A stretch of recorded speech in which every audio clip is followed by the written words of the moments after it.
দিনের আলো, আল্লাহর নূরের পথে প্রতিটি সকাল শুরু হোক। ইসলামে আকিদার গুরুত্ব। সঠিক ইসলামী আকিদা দিয়েই আল্লাহ তাআলা রসুলগণকে পাঠিয়েছেন, কিতাবসমূহ নাজিল করেছেন এবং সমস্ত জিন ইনসানের ওপর এটি কবুল করে নেয়াকে আবশ্যক করেছেন।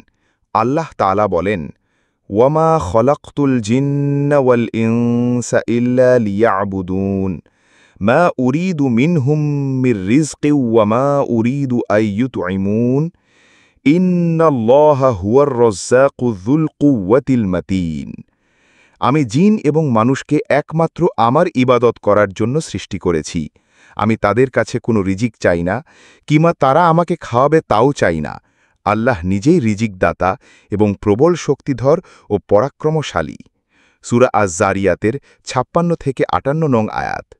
আল্লাহ তাআলা আরও বলেন, ওয়াকাদা রব্বুকা আল্লা তা'বুদু ইল্লা ইয়াহু ওয়া বিল ওয়ালিদাইনি ইহসানা।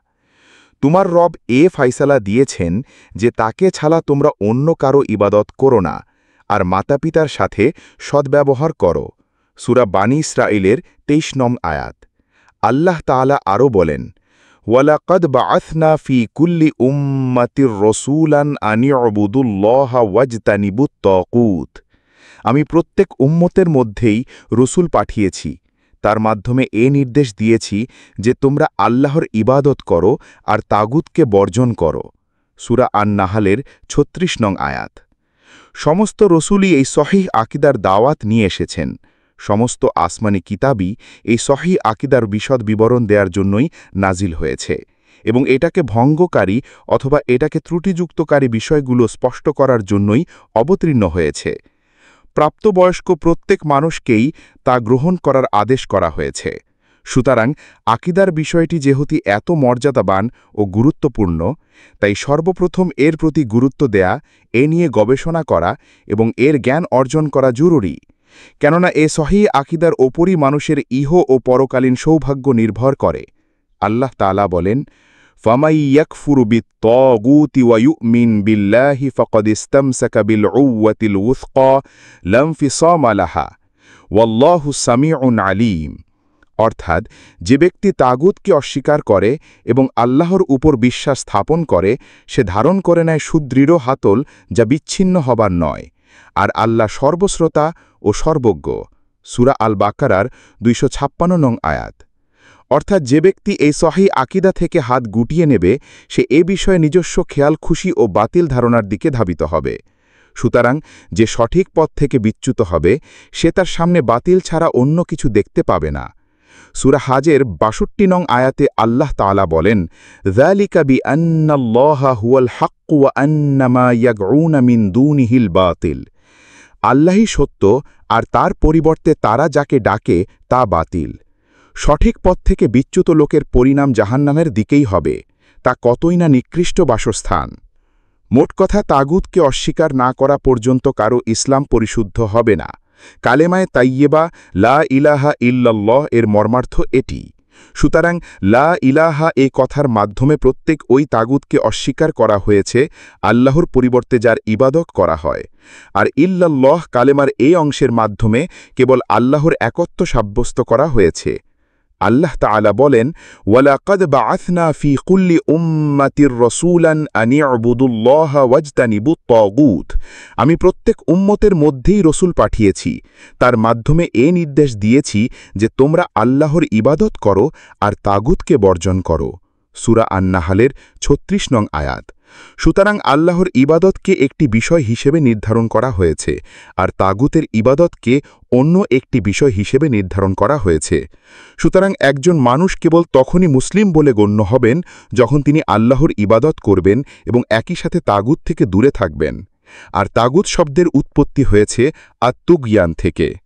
তাগুত বলা হয় এমন প্রত্যেক ব্যক্তিকে যে অন্যায় ও বিদ্রোহের সীমা লঙ্ঘন করে। আল্লাহ তাআলা মুসা আলাইহিসসালামকে লক্ষ্য করে বলেছেন, ইযহাব ইলা ফিরআউনা ইন্নাহু তাগা। এখন তুমি যাও ফেরাউনের কাছে, কেননা সে বিদ্রোহী হয়ে উঠেছে। সূরা তহার ২৪ নং আয়াত। আল্লাহ তাআলা আরও বলেন, ইন্না লাম্মা তাগাল মাউ হামালনাকুম ফিল জারিয়া। যে সময় পানির তুফান সীমা অতিক্রম করল তখন আমরা তোমাদেরকে জাহাজে আরোহণ করিয়েছিলাম। সূরা আল হাক্কার 11 নং আয়াত। অর্থাৎ পানি যখন অত্যন্ত বেড়ে গেল, আল্লাহ তাআলা আরও বলেন, ফা আম্মা সামুদু ফা উহলিকু বিত্তগিয়া, তাই সামুদ জাতিকে একটি সীমাহীন বিপদ দিয়ে ধ্বংস করা হয়েছে। সূরা আল হাক্কার 5 নং আয়াত। অর্থাৎ বিকট ও ভয়ানক একটি চিৎকারের মাধ্যমে। সুতরাং যে ব্যক্তি বা যে বিষয় সীমা অতিক্রম করে তাকেই তাগুত বলা হয়। শয়তানকে আল্লাহর আদেশের বিরুদ্ধে বিদ্রোহ ঘোষণা করার কারণে এবং সীমালঙ্ঘন করার কারণে তাগুত বলা হয়। আল্লাহ ব্যতীত অন্য যে মাবুদের ইবাদত করা হয়, সেই মাবুদ যদি উক্ত ইবাদতের প্রতি সন্তুষ্ট থাকে তাহলে তাকে তাগুত বলা হয়। জাদুকর এবং গণক উভয়ই তাগুত। এমনিভাবে আল্লাহ ব্যতীত অন্যান্য প্রত্যেক মাবুদই তাগুত। মানুষ যা সত্য বলে বিশ্বাস করে এবং যাকে সে দিন হিসাবে গ্রহণ করে তাই তার আকিদা। এ আকিদাটি যদি আল্লাহ তাআলার প্রেরিত রসুলগণের দিন এবং তার নাজিলকৃত কিতাবসমূহ অনুযায়ী হয় তাহলে তার সহি আকিদা হিসেবে গণ্য হয়। তার মাধ্যমে আল্লাহর আযাব থেকে মুক্তি পাওয়া যাবে এবং দুনিয়া ও আখিরাতে সৌভাগ্য লাভ করা যাবে। আর এ আকিদা যদি আল্লাহ তাআলার প্রেরিত রসুলগণের আনিত আকিদার বিরোধী হয় এবং তার নাজিলকৃত আসমানি কিতাবসমূহের পরিপন্থী হয় তাহলে তার অনুসারীরা আযাবের সম্মুখীন হবে এবং দুনিয়া ও আখিরাতে হতভাগ্য হবে। কেউ পরিশুদ্ধ আকিদা গ্রহণ করলে দুনিয়াতে তার জানমাল নিরাপদ থাকবে এবং অন্যায়ভাবে তার উপর আক্রমণ করা নিষিদ্ধ হবে। নবী সাল্লাল্লাহু আলাইহি ওয়াসাল্লাম আরও বলেন, আমি আদেশপ্রাপ্ত হয়েছি যাতে মানুষের সাথে জিহাদ করি যতক্ষণ না তারা এ সাক্ষ্য দিবে যে আল্লাহ ছাড়া কোনো সত্য উপাস্য নেই এবং মুহাম্মদ সাল্লাল্লাহু আলাইহি ওয়াসাল্লাম আল্লাহর রসুল, এবং সালাত প্রতিষ্ঠা করবে ও যাকাত দেবে। যখন তারা এই কাজগুলো সম্পাদন করবে তখন তারা আমার হাত থেকে নিজেদের জান ও মান নিরাপদ করে নিবে। এ প্রসঙ্গে এক হাদিসে রসুল সাল্লাল্লাহু আলাইহি ওয়াসাল্লাম বলেছেন, যে ব্যক্তি বলবে লা ইলাহা ইল্লাল্লাহ এবং আল্লাহ ব্যতীত অন্যান্য বাতিল মাবুদের ইবাদতকে অস্বীকার করবে, তার জান মাল মুসলিমদের নিকট সম্পূর্ণ নিরাপদ থাকবে এবং তার অন্তরে লুকায়িত বিষয়ের হিসাব আল্লাহর উপরই ন্যস্ত থাকবে। পরিশুদ্ধ আকিদাই কিয়ামতের দিন বান্দাকে আল্লাহর আযাব থেকে বাঁচাবে। মুসলিম শরীফে জাবের রাদিয়াল্লাহু আনহু থেকে মারফু সূত্রে বর্ণিত হয়েছে যে নবী সাল্লাল্লাহু আলাইহি ওয়াসাল্লাম বলেছেন, যে ব্যক্তি আল্লাহর সাথে কাউকে শরিক না করে মৃত্যুবরণ করবে সে জান্নাতে প্রবেশ করবে, আর যে ব্যক্তি তার সাথে কাউকে শরিক করে মৃত্যুবরণ করবে সে জাহান্নামে প্রবেশ করবে। ইমাম বুখারী ও মুসলিম সাহাবী ইতবান ইবনে মালেক থেকে বর্ণনা করেছেন যে নবী সাল্লাল্লাহু আলাইহি ওয়াসাল্লাম বলেছেন, আল্লাহ তাআলা এমন ব্যক্তির উপর জাহান্নামের আগুন হারাম করে দিয়েছেন যে আল্লাহর সন্তুষ্টি লাভের উদ্দেশ্যে লা ইলাহা ইল্লাল্লাহ বলেছে। পরিশুদ্ধ আকিদার মাধ্যমে আল্লাহ তাআলা মানুষের সমস্ত গুনাহ মোচন করে দেন। ইমাম তিরমিজি আনাস রাদিয়াল্লাহু আনহু থেকে বর্ণনা করেন যে তিনি বলেছেন, আমি রাসূল সাল্লাল্লাহু আলাইহি ওয়াসাল্লামকে বলতে শুনেছি, তিনি বলেন, আল্লাহ তাআলা হাদিসে কুদসিতে বলেছেন, হে বনি আদম, তুমি যদি জমিন ভর্তি গুনাহ নিয়ে আমার কাছে আগমন করো এবং আমার সাথে অন্য কিছুকে শরিক না করে মিলিত হও, তাহলে জমিন ভর্তি ক্ষমাসহ আমি তোমার সাথে সাক্ষাৎ করব। হাদিসে শব্দ কিরাবুহা অর্থ হল মিলুহা, অর্থাৎ জমিন ভর্তি বা তার কাছাকাছি।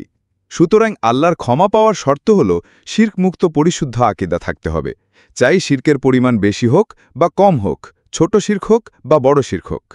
যার আকিদা শিরক মুক্ত হবে সেই মুক্ত ও পরিশুদ্ধ অন্তরের মালিক বলে গণ্য হবে।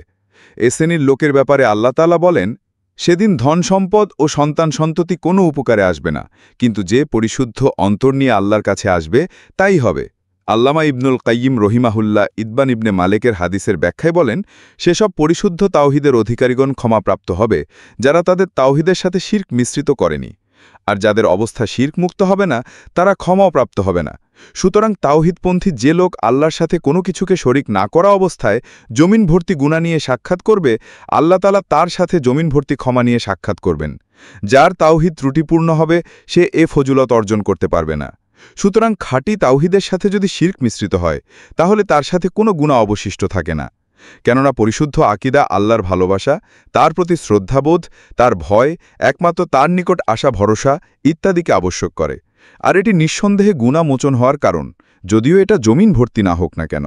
সুতরাং শিরকের নাপাকি আসতেই পারে, কিন্তু তাকে দূর করার খুব শক্তিশালী মাধ্যম ও উপায় আছে। ইমাম ইবনুল কাইয়িম কথাটি এখানেই শেষ করেছেন। আকিদা বিশুদ্ধ থাকলে আমল কবুল হয় এবং আমল দ্বারা বান্দা উপকৃত হয়। আল্লাহ তাআলা বলেন, মান আমিলা সালিহান মিন দাকারিন আও উনসা ওয়াহুয়া মুমিনুন ফালানুহিয়ান্নাহু হায়াতান তয়িবাতান ওয়ালা নাজজিয়ান্নাহুম আজরাহুম বিআহসানি মা কানু ইয়ামালুন। যে পুরুষ বা নারী সৎ কাজ করবে, সে যদি মুমিন হয় তাহলে তাকে আমি দুনিয়ায় পবিত্র পরিচ্ছন্ন জীবন দান করব এবং আখিরাতে তাদের প্রতিদান দেব তাদের সর্বোত্তম কাজ অনুসারে।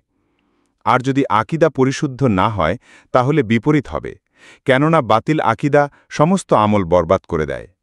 আল্লাহ তাআলা বলেন, ওয়ালাকাদ উহিয়া ইলাইকা ওয়া ইলাল্লাযীনা মিন ক্বাবলিকা লাইন আশরাকতা লায়াহবাতান্না আমালুকা ওয়া লাতাকুনান্না মিনাল খাসিরিন। তোমার প্রতি এবং তোমার পূর্ববর্তীদের প্রতি প্রত্যাদেশ করা হয়েছে, যদি আল্লাহর সাথে শরীক করো তবে তোমার কর্ম নিষ্ফল হবে এবং তুমি ক্ষতিগ্রস্তদের অন্তর্ভুক্ত হবে। সূরা আজ-জুমার ৬৫। আল্লাহ তাআলা আরও বলেন, ওয়ালাউ আশরাকু লাহাবাতা আনহুম মা কানু ইয়ামালুন। তারা যদি শিরক করত তাহলে তাদের আমলসমূহ বরবাদ হয়ে যেত। সূরা আনআম ৮৮। শিরকপূর্ণ বাতিল আকীদার কারণে বান্দার জন্য জান্নাত হারাম হয়ে যায় ও সে আল্লাহ তাআলার ক্ষমা হতে বঞ্চিত হয়। এর কারণে মানুষ আল্লাহর আযাবের সম্মুখীন হবে এবং চিরকাল জাহান্নামে থাকবে। আল্লাহ তাআলা বলেন, ইন্নাল্লাহা লা ইয়াগফিরু আন ইউশরাকা বিহি ওয়া ইয়াগফিরু মা দুনা যালিকা লিমান ইয়াশা। নিশ্চয়ই আল্লাহর সাথে শিরক করার গুনাহ মাফ করবেন না। শিরক ছাড়া অন্যান্য যেসব গুনাহ রয়েছে সেগুলো যাকে ইচ্ছা তিনি ক্ষমা করে দিবেন। সূরা আন-নিসা ৪৮। আল্লাহ তাআলা আরও বলেন, ইন্নাহুমা ইউশরিক বিল্লাহি ফাকাদ হাররামাল্লাহু আলাইহিল জান্নাতা ওয়া মাওয়াহুন নার ওয়া মা লিয-যালিমিনা মিন আনসার। নিশ্চয় যে ব্যক্তি আল্লাহর সাথে শিরক করে আল্লাহ তার জন্য জান্নাত হারাম করে দেন এবং তার বাসস্থান হয় জাহান্নাম। বস্তুত জালেমদের কোনো সাহায্যকারী নেই। সূরা আল-মায়েদা ৭২। বাতিল আকীদা পোষণকারীর জান ও মালের কোনো নিরাপত্তা থাকে না। আল্লাহ তাআলা বলেন, ওয়াকাতিলুহুম হাত্তা লা তাকুনা ফিতনাতান ওয়া ইয়াকুনা আদ-দীনু লিল্লাহ। তোমরা তাদের বিরুদ্ধে যুদ্ধ করো ফিতনা বা শিরক অবসান না হওয়া পর্যন্ত এবং দিন পরিপূর্ণরূপে আল্লাহর জন্য নির্দিষ্ট না হওয়া পর্যন্ত। সূরা আল-আনফাল ৩৯। আল্লাহ তাআলা আরও বলেন, ফাইদান সালাক আশরুল হুরুম ফাকতুলুল মুশরিকিনা হাইথু ওয়াজদতুমুহুম ওয়াখুযুহুম ওয়াহসুরুহুম ওয়াকউদু লাহুম কুল্লা মারসাদ ফাইন তাবু ওয়া আকামুস সালাতা ওয়া আতাউজ যাকাতা ফাখাল্লু সাবিলাহুম ইন্নাল্লাহা গফুরুর রহিম। অতঃপর মুশরিকদের হত্যা করো, যেখানেই তাদেরকে পাও তাদেরকে বন্দী ও অবরোধ করো, আর প্রত্যেক ঘাঁটিতে তাদের সন্ধানে ওত পেতে বসে থাকো। কিন্তু যদি তারা তওবা করে, সালাত কায়েম করে এবং যাকাত প্রদান করে তাহলে তাদের রাস্তা ছেড়ে দাও, নিশ্চয় আল্লাহ অতি ক্ষমাশীল পরম দয়ালু। সূরা আত-তাওবা ৫। অপরদিকে মানুষের অন্তর, সামাজিক আচার আচরণ ও জীবনযাপনে পরিশুদ্ধ আকীদার বিরাট প্রভাব রয়েছে। রাসূল সাল্লাল্লাহু আলাইহি ওয়াসাল্লামের জামানায় দুদল লোক মসজিদ নির্মাণ করেছিল।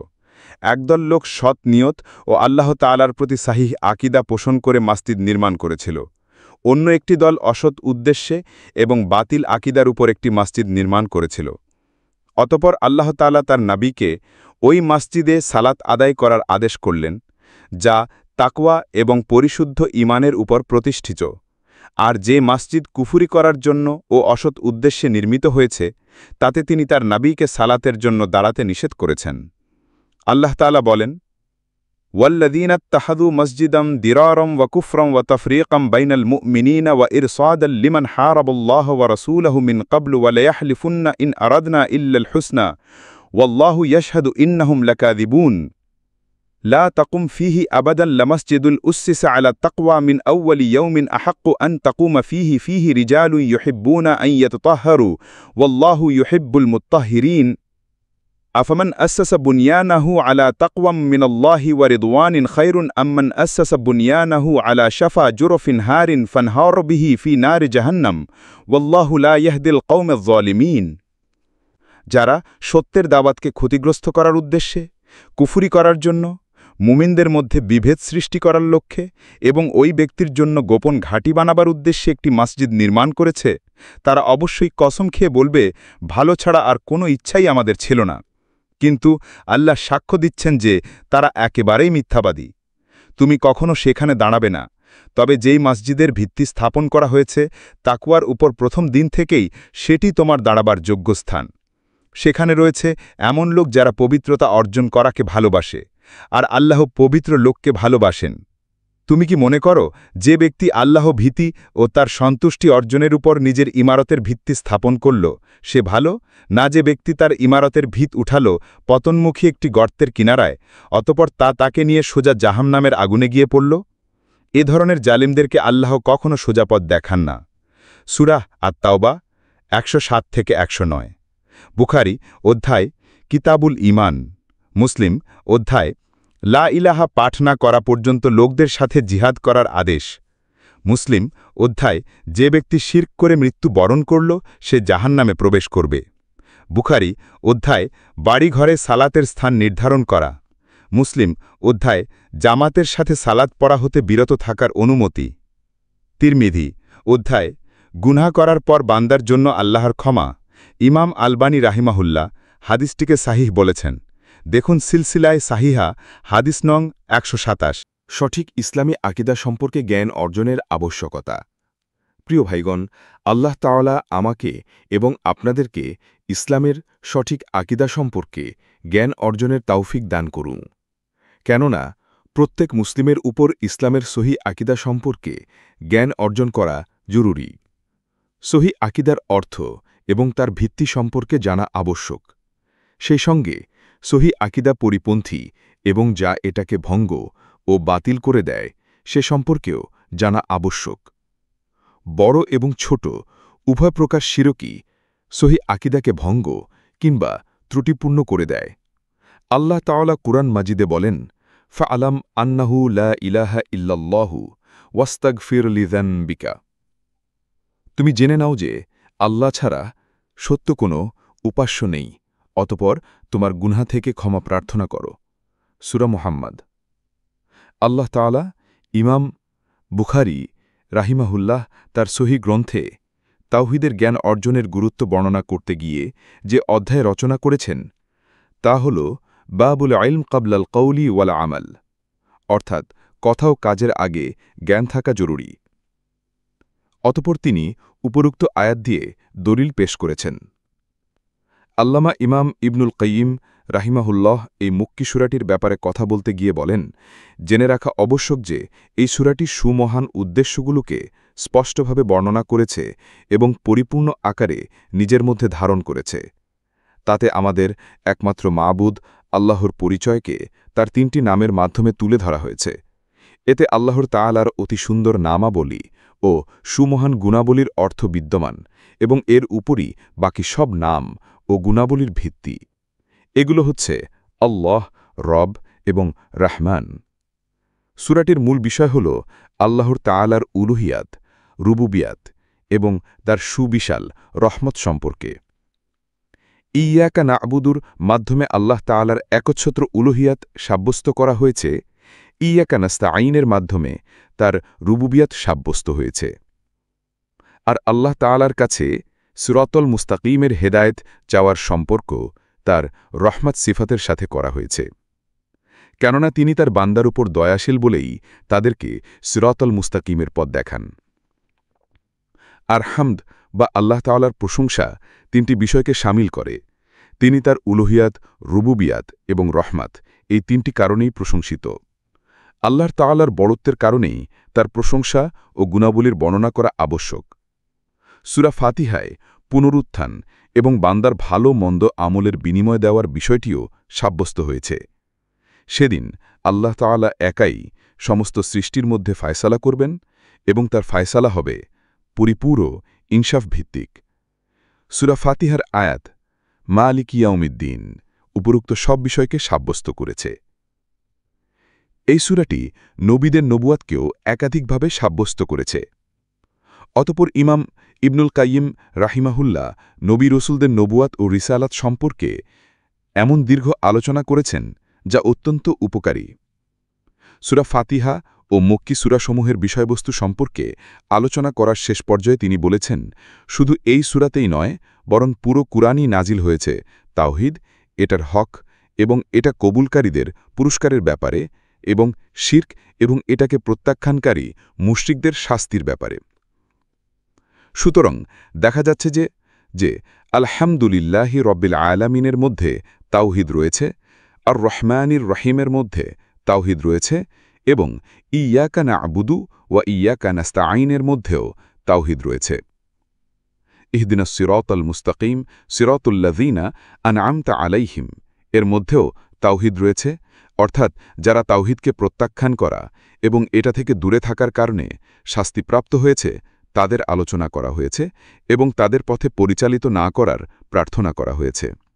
ইমাম ইবনুল কাইয়িম রাহিমাহুল্লাহ আরও বলেন, কুরআনের মোটামুটি সব সূরাতেই দুই প্রকার তাওহিদের বিশদ বর্ণনা রয়েছে।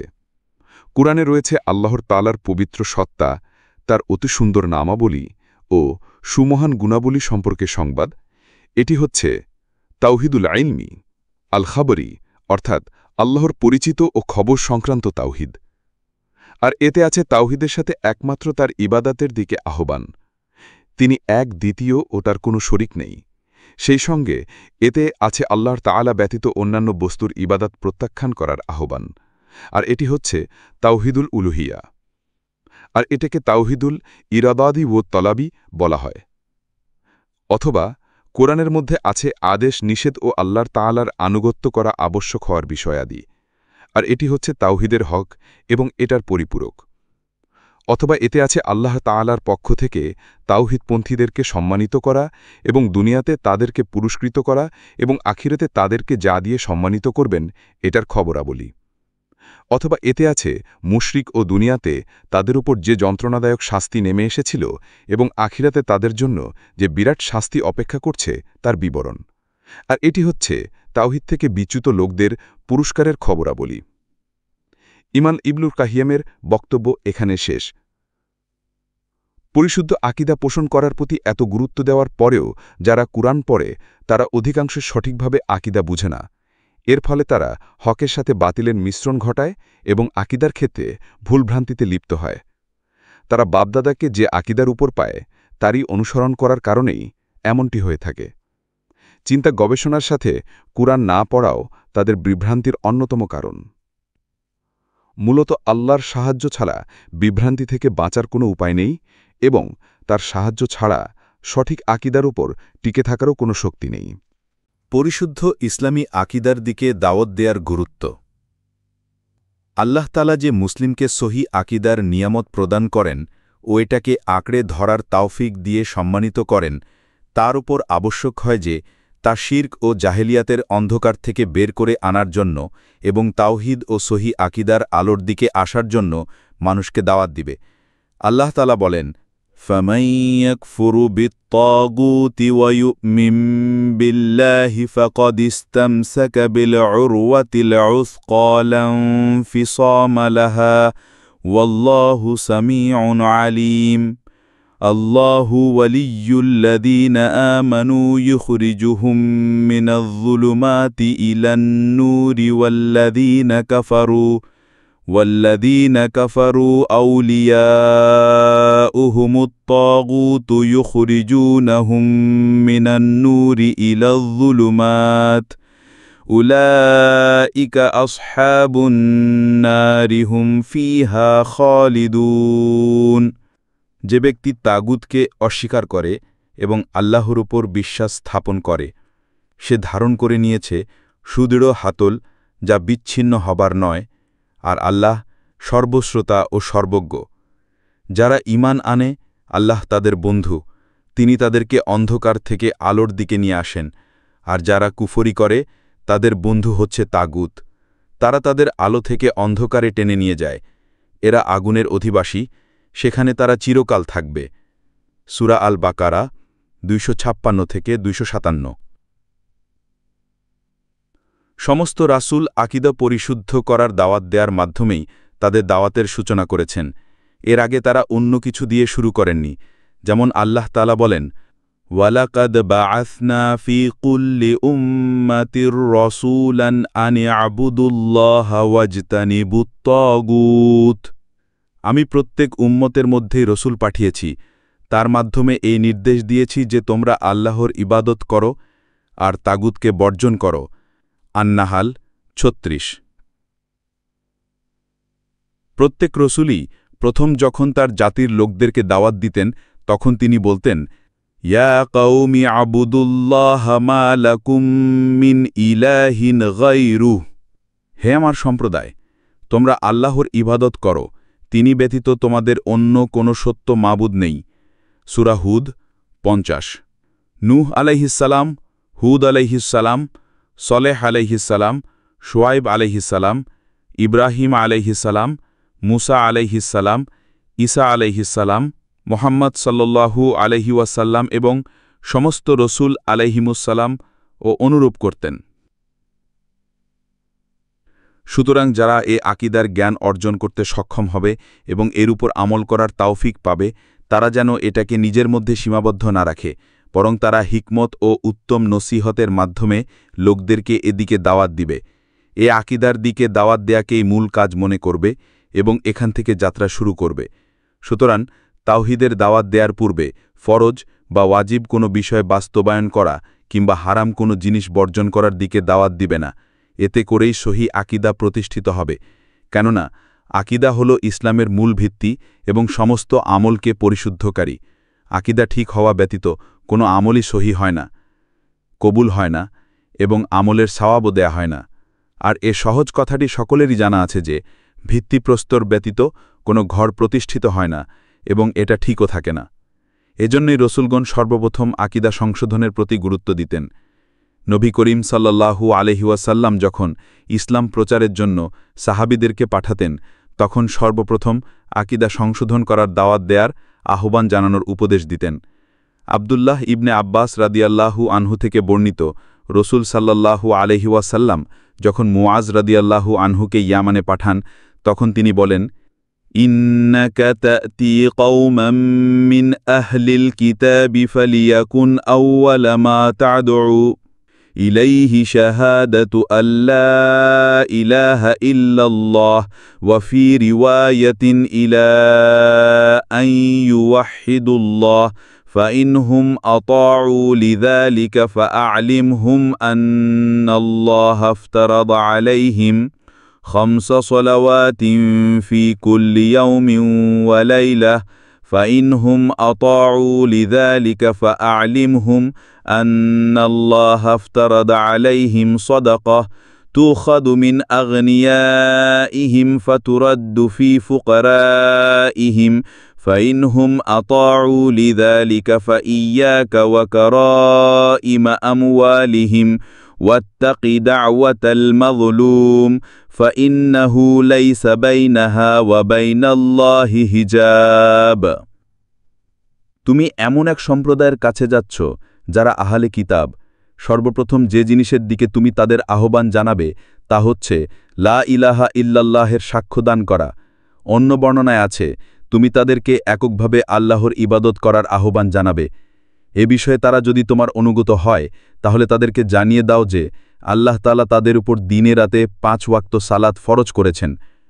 এ ব্যাপারে তারা যদি তোমার কথা মেনে নেয়, তাহলে তাদেরকে জানিয়ে দাও যে আল্লাহ তাআলা তাদের উপর যাকাত ফরজ করেছেন, যা বিত্তশালীদের কাছ থেকে নিয়ে গরিবদেরকে দেয়া হবে।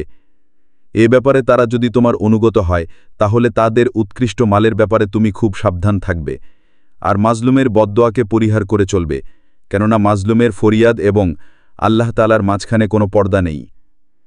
এ হাদিস শরীফ কোরআনুল কারিমে আলোচিত রসুলদের দাওয়াত এবং নবী করিম সাল্লাল্লাহু আলাইহি ওয়াসাল্লামের জীবনী নিয়ে গবেষণা করেই কেবল আল্লাহর দিকে দাওয়াত দেওয়ার সঠিক মানহাজ গ্রহণ করা যায়। আর এ আকিদা পরিশুদ্ধ করার জন্যই প্রথমে মানুষকে দাওয়াত দিবে। আর এটা এককভাবে আল্লাহর তাআলার ইবাদত করা এবং তিনি ব্যতীত অন্যের ইবাদত বর্জন করার মাধ্যমেই বাস্তবায়িত হবে। তিনি এক, অদ্বিতীয় এবং তার কোনো শরিক নেই। এটি হচ্ছে কালেমায়ে তাইয়্যিবা লা ইলাহা ইল্লাল্লাহ এর সঠিক অর্থ। নবুয়ত পাওয়ার পর নবী করিম সাল্লাল্লাহু আলাইহি ওয়াসাল্লাম মক্কায় 13 বছর অবস্থান করে এককভাবে আল্লাহর ইবাদত করা এবং মূর্তির ইবাদত বর্জন করার মাধ্যমে মানুষের আকিদা পরিশুদ্ধ করার দাওয়াত দিতেন।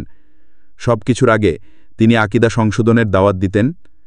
সালাত, জাকাত, সিয়াম, হজ এবং জিহাদের আদেশ এবং সুদ, জেনা, ব্যভিচার, মদ্যপান এবং জুয়া খেলাসহ অন্যান্য হারাম কাজ বর্জনের নির্দেশ দেওয়ার আগে তিনি কেবল আকীদা সংশোধনের দাওয়াত দিতেন। নবী সাল্লাল্লাহু আলাইহি ওয়াসাল্লামের এ নীতি অত্যন্ত সুস্পষ্ট হবে সমসাময়িক ওইসব দলের দাওয়াতের মানহাজ ভ্রান্ত হওয়ার প্রমাণ করে, যারা দ্বীনের দাওয়াত দেওয়ার দাবি করে ঠিকই, কিন্তু তারা আকীদা সংশোধনের প্রতি দাওয়াত দেওয়ার তেমন কোনো গুরুত্ব প্রদান করে না। তারা কেবল চরিত্র ও আচার আচরণ ঠিক করা সহ অধিকতর কম গুরুত্বপূর্ণ কতিপয় বিষয়ের উপর জোর দেয়। অথচ এসব জামায়াতের লোকেরা কতিপয় ইসলামী দেশে কবরের উপর নির্মিত মাজার ও সমাধির নিকট অনেক মানুষকে বড় শিরকে লিপ্ত দেখে, কিন্তু তার কোনো প্রতিবাদ করে না এবং তা থেকে নিষেধও করে না। ভাষণ, বক্তৃতা এবং লেখালেখির মাধ্যমে খুব কম সংখ্যক লোক আকীদা সংক্রান্ত এসব ভুল ভ্রান্তির প্রতিবাদ করে থাকে। এসব জামাতের লোকদের কাতারে এমন লোক রয়েছে যারা শিরক ও সুফিবাদের চর্চা করে। তারা অন্যদেরকে নিষেধও করে না এবং সতর্কও করে না। অথচ সুস্পষ্ট কুফুরিতে লিপ্ত কাফের ও নাস্তিকদেরকে দাওয়াত দেওয়ার আগে নিজের দলের লোকদেরকে দাওয়াত দেয়া ও সংশোধন করা উত্তম। কেননা নাস্তিক ও বিধর্মীরা তো সুস্পষ্ট রূপেই তাদের কুফুরির ঘোষণা দিয়েছে এবং স্বীকার করে নিয়েছে যে তারা রাসূলদের আনিত দ্বীনের বিরোধিতায় লিপ্ত রয়েছে। কিন্তু কবর পূজারী ও বিভ্রান্ত উপরোক্ত সুফিরা ধারণা করে যে তারা মুসলিম। তারা আরও ধারণা করে তারা যার উপর রয়েছে এটাই প্রকৃত ইসলাম। সুতরাং তারা নিজেরা ধোঁকার মধ্যে রয়েছে এবং অন্যদেরকেও ধোঁকা দিচ্ছে। আল্লাহ তাআলা আমাদেরকে সর্বপ্রথম নিকটবর্তী কাফেরদেরকে দাওয়াত দেওয়ার আদেশ করেছেন। তিনি বলেন, يا أيها الذين آمنوا قاتلوا الذين يلونكم من الكفار وليجدوا فيكم غلظة واعلموا أن الله مع المتقين। হে ঈমানদারগণ, কাফেরদের মধ্যে যারা তোমাদের নিকটবর্তী তাদের সাথে যুদ্ধ করো, তারা যেন তোমাদের মধ্যে কঠোরতা দেখতে পায়। জেনে রাখো আল্লাহ মুত্তাকিদের সাথে আছেন। সূরা আত-তাওবা ১২৩। সুতরাং মুসলিমদের কাতারকে বহিরাগত আকীদা থেকে পরিষ্কার না করা হলে দুশমনদের মোকাবেলায় টিকে থাকা সম্ভব নয়। বর্ণনা করা হয় যে জনৈক কবর পূজারী এক লোককে মূর্তি পূজা করতে দেখে প্রতিবাদ করল। মূর্তিপূজক কবর পূজারীকে বলল, তুমি এমন এক সৃষ্টির ইবাদত করছো যা তোমার সামনে উপস্থিত নয়, আর আমি এমন এক সৃষ্টির পূজা করছি যা আমার সামনে উপস্থিত রয়েছে এবং সে আমার দিকে ঢুকে রয়েছে। বলতো আমাদের উভয়ের মধ্যে কার কাজটি উত্তম? এভাবেই মূর্তিপূজক কবর পূজারীকে বিতর্কে হারিয়ে দিল। যদিও তারা উভয়ই পথভ্রষ্ট মুশরিক। তারা এমন বস্তুর ইবাদত করে যে কারো ক্ষতি কিংবা উপকার সাধন করার ক্ষমতা রাখে না। তবে গোমরাহির দিক থেকে কবর পূজারী মূর্তিপূজকের চেয়ে বেশি অন্ধকারের মধ্যে ডুবে রয়েছে এবং অসম্ভব বস্তু প্রার্থনায় সে তার মূর্তিপূজক সাথীর সীমা ছাড়িয়ে গেছে। সুতরাং দাওয়াতের ক্ষেত্রে অন্যান্য জিনিসের চেয়ে আকীদা সংশোধনের দিকে বেশি জোর দেয়া আবশ্যক। প্রথমে মুসলিমগণ নিজেরা ভালোভাবে আকীদা পাঠ করবে এবং বুঝবে, অতপর অন্যদেরকে এটা শিক্ষা দেওয়ার কাজে আত্মনিয়োগ করবে। যারা আকীদার ক্ষেত্রে বিভ্রান্ত হয়েছে অথবা এটা বুঝতে ভুল করেছে তাদেরকে সহি আকীদার দিকে আহ্বান করবে। আল্লাহ তাআলা তার কিতাবে বলেন, قُلْ هَذِهِ سَبِيلِي أَدْعُو إِلَى اللَّهِ عَلَى بَصِيرَةٍ أَنَا وَمَنِ اتَّبَعَنِي وَسُبْحَانَ اللَّهِ وَمَا أَنَا مِنَ الْمُشْرِكِينَ। বলো, এটিই আমার পথ। পূর্ণ প্রজ্ঞার সাথে আমি আল্লাহর দিকে আহ্বান জানাই, আমি এবং আমার অনুসারীরা। আল্লাহ পবিত্র, আমি মুশরিকদের অন্তর্ভুক্ত নই। সূরা ইউসুফ ১০৮। ইমাম ইবনে জারির এই আয়াতের তাফসির করতে গিয়ে বলেন, আল্লাহ তাআলা তার নবী মুহাম্মদকে উদ্দেশ্য করে বলেছেন, হে মুহাম্মদ, তুমি বলো, আমি যে দাওয়াত দিচ্ছি, যে পথের উপর অটল থেকে আল্লাহর তাওহীদের ঘোষণা দিচ্ছি এবং বাতিল মাবুদ ও মূর্তি পূজা বর্জন করে ইখলাসের সাথে তার ইবাদতের দিকে আহ্বান জানাচ্ছি, তার আনুগত্যকেই যথেষ্ট মনে করছি এবং তার বিরোধিতা বর্জন করছি, এটাই আমার তরিকা এবং দাওয়াত। আমি আল্লাহর দিকে আহ্বান করছি, তিনি এক ও অদ্বিতীয়, তার কোনো শরিক নেই। আমি জেনে বুঝে নিশ্চিতভাবেই বিশ্বাস করেই এদিকে আহ্বান করছি। আমার অনুসারী সাহাবীরাও সজ্ঞানে আমাকে বিশ্বাস করে এদিকেই দাওয়াত দিচ্ছে। অতঃপর আল্লাহ তাআলা তার নবীকে বলেছেন, হে নবী, তুমি বলো, আমি আল্লাহর রাজত্বে তার কোনো অংশীদার কিংবা তার সাম্রাজ্যে তিনি ব্যতীত অন্য কোনো মাবুদ থাকা হতে তার পবিত্রতা ও মহত্বের ঘোষণা করছি। আমি মুশরিকদের অন্তর্ভুক্ত নই, অর্থাৎ আমি মুশরিকদের সাথে আমার কোনো সম্পর্ক নেই, আমি তাদের অন্তর্ভুক্ত নই এবং তারাও আমার দলভুক্ত নয়। ইমাম ইবনে জারিরের কথা এখানেই শেষ। উপরোক্ত মর্যাদাবান আয়াতটি ইসলামের সহি আকীদা জানা এবং তার দিকে দাওয়াত দেয়ার বিশেষ গুরুত্ব প্রদান করছে। রাসূল সাল্লাল্লাহু আলাইহি ওয়াসাল্লামের সাহাবিগণ এ বিষয়ে তার অনুসরণ করেছেন এবং উপরোক্ত দুটি বিশেষণেই বিশেষিত হয়েছেন। তারা সহি আকীদা সম্পর্কে পরিপূর্ণ জ্ঞানী ছিলেন এবং সেদিকেই তারা দাওয়াত দিতেন। সুতরাং যারা সহি আকীদা শিখবে না, এর প্রতি গুরুত্ব দেবে না এবং এদিকে দাওয়াত দেবে না, তারা রাসূল সাল্লাল্লাহু আলাইহি ওয়াসাল্লামের প্রকৃত অনুসারী নয়। যদিও সে রাসূল সাল্লাল্লাহু আলাইহি ওয়াসাল্লামের দিকে নিজেকে সম্বন্ধ করে এবং তার অনুসারী হওয়ার দাবি করে। ইমাম ইবনুল কাইয়িম রাহিমাহুল্লাহ আল্লাহ তাআলার এই বাণীর ব্যাখ্যায় বলেন, উদউ ইলা সাবিলি রাব্বিকা বিল হিকমাতি ওয়াল মাউইযাতিল হাসানাতি ওয়াজাদিলহুম বিল্লাতী হিয়া আহসান। হে নবী, হিকমত এবং উত্তম উপদেশ সহকারে তোমার রবের পথে দাওয়াত দাও এবং লোকদের সাথে বিতর্ক করো সর্বোত্তম পদ্ধতিতে। আল্লাহ তাআলা এখানে দাওয়াতের বিভিন্ন স্তর বর্ণনা করেছেন এবং মানুষের অবস্থা অনুপাতে এটাকে ৩ শ্রেণীতে বিভক্ত করেছেন। কেননা মানুষ যদি হকের সন্ধানী হয় এবং হক জানার পর অন্যকে এটার দিকে আহ্বানকারী হবে বলে আশা করা যায়, এমন ব্যক্তিকে হিকমতের সাথে দাওয়াত দিতে হবে, তার জন্য নসিহত পেশ করা এবং তার সাথে বিতর্ক করার দরকার নেই। আর যদি কোনো লোক সত্যের বিরোধিতাকারী হয় এবং তার ব্যাপারে ধারণা করা হয় যে সে সত্য জানতে পারলে এটা দ্বারা প্রভাবিত হবে এবং মেনে নেবে, তাহলে এমন ব্যক্তিকে উৎসাহ দিয়ে ভয় দেখিয়ে নসিহত করার প্রয়োজন আছে। আর যদি কোনো লোক অহংকারী ও সত্যের বিরোধী হয়, তাহলে তার সাথে উত্তম পদ্ধতিতে বিতর্ক করতে হবে। সে যদি বিরোধিতা বর্জন করে আর সত্যের দিকে ফিরে আসে তাহলে ভালো, অন্যথায় সম্ভব হলে তার সাথে তর্ক বিতর্ক বাদ দিয়ে অন্য পদ্ধতি গ্রহণ করতে হবে, যেমন তার বিরুদ্ধে শক্তি প্রয়োগ করা বা অন্য কোনো ব্যবস্থা গ্রহণ করা। ইমাম ইবনুল কাইয়িম রহিমাহুল্লাহ এর কথা এখানেই শেষ। উপরোক্ত আলোচনার মাধ্যমে দাওয়াতের মানহাজ স্পষ্ট হল এবং এ বিষয়ে মুসলিমদের করণীয় সম্পর্কেও জানা গেল। সেই সঙ্গে দাওয়াতের দাবিদার কিছু দলের মানহাজ ভুল বলেও প্রমাণিত হল। আল্লাহ তাআলা কোরআন এবং রাসূল সাল্লাল্লাহু আলাইহি ওয়াসাল্লাম তার সহিহ সুন্নাতে দাওয়াতের বিশুদ্ধ মানহাজ বর্ণনা করেছেন, তারা তার বিরোধিতা করে যাচ্ছেন। সহিহ বুখারী হাদিস নং 1395, সহিহ মুসলিম হাদিস নং 19, ইবনে মাজা হাদিস নং 1783, আবু দাউদ হাদিস নং 1584, যেমন তার বিরুদ্ধে শক্তি প্রয়োগ করা বা অন্য কোনো ব্যবস্থা গ্রহণ করা। প্রিয় দর্শক, এমন আরও সুন্দর সুন্দর ইসলামিক গল্প পেতে চ্যানেলটি সাবস্ক্রাইব করে রাখুন এবং আপনার মূল্যবান মতামত কমেন্ট করে জানান। সবাই ভালো থাকুন, সুস্থ থাকুন। আসসালামু আলাইকুম।